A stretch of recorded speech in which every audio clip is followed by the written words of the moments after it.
Halo Bray, kembali lagi di gaptek.id dan ya, pada video kali ini kita akan melakukan pengujian overclocking untuk Ryzen 7 1700. Yaitu kita akan mencari tahu seberapa besar performance defaultnya, kita juga akan mencari tahu seberapa besar clock speed yang paling tinggi yang akan kita dapatkan nanti, dan juga kita akan mencari tahu setting paling optimal yang bisa kita dapatkan untuk penggunaan harian.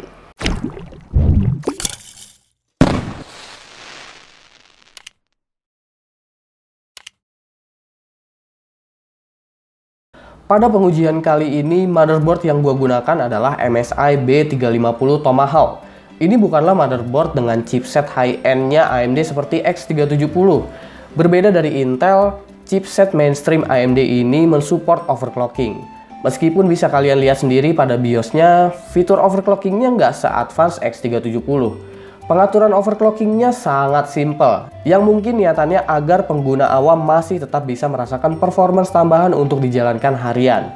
Selebihnya motherboard ini juga menyediakan output display, yang bisa dipastikan B350 Tomahawk sudah dipersiapkan untuk APU-nya Ryzen yang entah kapan munculnya. Dan untuk multi GPU hanya support untuk Crossfire X. Sisanya dari segi fitur, B350 memiliki fitur yang hampir serupa dengan X370. CPU yang gue gunakan kali ini ialah Ryzen 7 1700. Prosesor yang memiliki base clock sebesar 3 GHz dengan precision boost 3,7 GHz. Meskipun memiliki boost hingga 3,7 GHz, efektifnya dalam keadaan default CPU ini boostnya berjalan di 3,2 GHz. Itu sebabnya gue berpikir harusnya jika di overclock, R7 1700 harusnya mampu serendah-rendahnya berjalan di 3,7 GHz atau bahkan lebih. Agar kita tahu seberapa besar perbandingan saat default dan sesudah di overclock nanti, kita tes dulu melalui Cinebench R15 dan melihat berapa skor yang didapatkan. Jika udah, maka selanjutnya kita masuk ke BIOS untuk memulai overclocking. Sebenarnya gue sangat menyarankan untuk menggunakan konfigurasi RAM di atas 2133 MHz untuk menghasilkan performance yang lebih optimal. Sayangnya dalam pengujian di motherboard ini, entah kenapa saat gue mengaktifkan eXMP malah nggak booting sama sekali. Bahkan gue juga udah coba untuk set manual frekuensi, timing, dan juga voltase RAM-nya. Tapi hasilnya nihil. BIOS yang digunakan udah versi 1.2, which is itu adalah versi terakhir yang gue dapatkan untuk MSI B350 Tomahawk ini. Maka dari itu, untuk guide kali ini gue hanya memberikan cara bagaimana kita mengoverclock CPU aja. Di dalam BIOS B350 Tomahawk ini, pengaturannya sangat simpel. Berbeda dari X370 yang punya pengaturan advance seperti merubah ring ratio, BCLK, dan lain-lain. Di sini kita hanya perlu melakukan dua step untuk melakukannya, yaitu merubah target frekuensi dan merubah CPU core voltage atau biasa disebut V-core. Jangan lupa untuk merubah fitur OC-nya menjadi expert. Kita tentukan nih berapa target frekuensi yang kita inginkan. Contoh di sini gue mau CPU berjalan di 3,9 GHz, maka dari itu tulis jadi 3900. Jangan lupa disable bagian yang di bawahnya ini karena kita nggak lagi menggunakan boost clock. Nah terakhir, ubah voltase dari auto menjadi 1,35 volt. 1,35 volt bagi gue adalah voltase yang paling efisien untuk digunakan harian untuk CPU ini. Jadi kita coba usahakan mendapatkan clock setinggi mungkin pada 1,35 volt. Tapi tenang, nanti kita juga akan cari tahu limit dari CPU ini setelah kita menguji seberapa peningkatan performance yang diberikan setelah di OC ke 3,9 GHz. Nah, jika kita sudah berhasil booting dan sampai ke desktop, pastikan untuk ngecek melalui CPU Z apakah clock speed sudah berjalan sesuai dengan setting kita tadi. Jika udah, jalankan Cinebench R15. Selain untuk mengukur performance, ini juga bisa sebagai stability test. Karena jika overclock nggak stabil, ada kemungkinan BSOD atau crash atau black screen saat CPU sedang dalam kondisi load. Di sini kita udah bisa ngelihat seberapa besar performance tambahan yang diberikan setelah kita melakukan overclocking pada Ryzen 7 1700. Tapi kita penasaran pastinya, apakah pada 1,35 volt ini kita masih bisa mendapatkan clock speed yang lebih tinggi atau enggak? Maka dari itu, kita kembali ke BIOS dan coba mengatur frekuensinya menjadi 3,95 GHz. Biasanya jika udah dapat setting yang sukses, gue nggak akan nafsu untuk narik frekuensi langsung tinggi. Cukup naikin sedikit aja dan lihat apakah masih stabil atau enggak. CPU berhasil booting dan seperti biasa cek dulu di CPU Z, clock speed berjalan sesuai setting yaitu 3,95 GHz dan voltase masih sama seperti tadi. Kita jalankan lagi Cinebench-nya dan lihat apakah berjalan mulus atau enggak.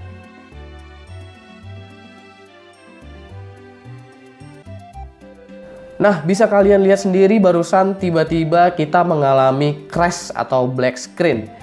Sebagian akan mengalami BSOD dan restart PC-nya. Nggak perlu khawatir untuk kasus kita ini, kita cukup mematikan power PC kita dan kembali menghidupkannya. Setelah itu kembali ke BIOS. Kasus ini terjadi karena disebabkan voltase yang kita berikan asupannya kurang. Jadi meskipun berhasil booting, ya hanya jalan dalam keadaan idle aja. Saat load baru deh dia haus. Itu tandanya, untuk menjalankan CPU ini di 3,95 GHz, kita perlu menambahkan voltasenya lagi. Di sini gue coba tambahkan sedikit menjadi 1,375 volt. Setelah itu save dan coba boot kembali. Di CPU Z kalian lihat sekarang voltasenya udah sedikit lebih besar daripada tadi. Dan sekarang kita coba jalankan lagi Cinebench-nya. Berjalan dengan mulus. Dan untuk memastikan apakah benar stabil atau enggak, jadi gue akan coba melakukan retest. Hanya untuk memastikan beneran udah stabil atau belum. Dan ternyata stabil. Tapi performance yang diberikan nggak terlalu signifikan. Meskipun untuk skor segini udah jelas Ryzen 7 1800X dalam keadaan default ya udah dilewatin. Makin kesini kita makin penasaran. Dan kita kayaknya akan coba push R7 1700 ini ke 4 GHz. Maka dari itu kita kembali ke BIOS. Karena untuk nyentuh 3,95 GHz aja kita memerlukan voltase tambahan dari sebelumnya, maka bisa kita asumsikan untuk menjalankan CPU ini di 4 GHz, voltase tambahan yang diperlukan pasti akan lebih besar lagi. Meskipun dari 3,95 ke 4 GHz itu sangat kecil, tapi memang rata-rata seperti itu. Semakin besar kita meningkatkan clock speed, maka semakin besar pula voltase yang diperlukan. Di sini gue merubahnya ke 1,4625 volt, yang mungkin efektifnya berjalan di 1,45 volt nanti.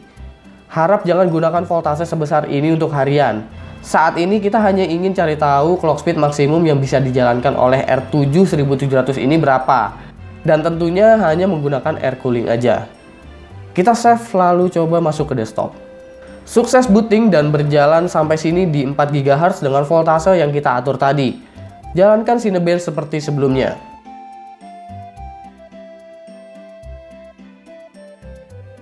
Yap, satu kali benchmark aman, kita coba uji retest untuk memastikan apakah CPU ini sanggup atau stabil atau enggak.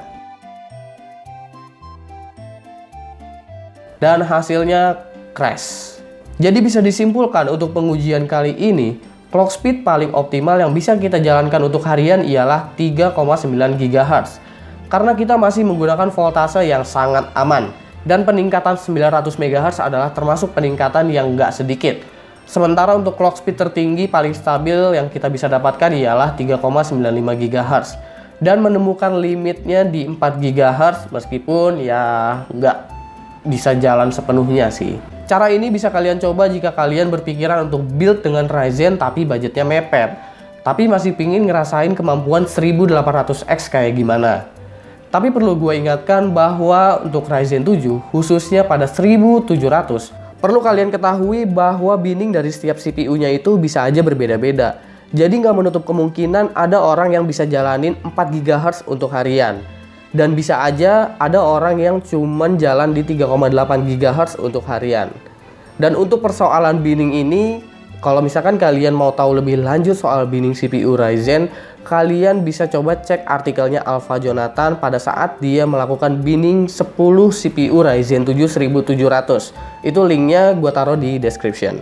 Nah, itulah dia tadi bagaimana gue mengoverclock Ryzen 7 1700 dengan motherboard MSI B350 Tomahawk. Jika kalian mau nambahin informasi soal motherboard ini atau soal CPU Ryzen 7 1700 atau mungkin mau diskusi juga, silakan kalian komentar di bawah. Jangan lupa like, share, dan subscribe jika video ini bermanfaat buat kalian semua. Follow sosial media gue, itu ada di description box. Gue Subki dan seperti biasa sampai jumpa di lain kesempatan.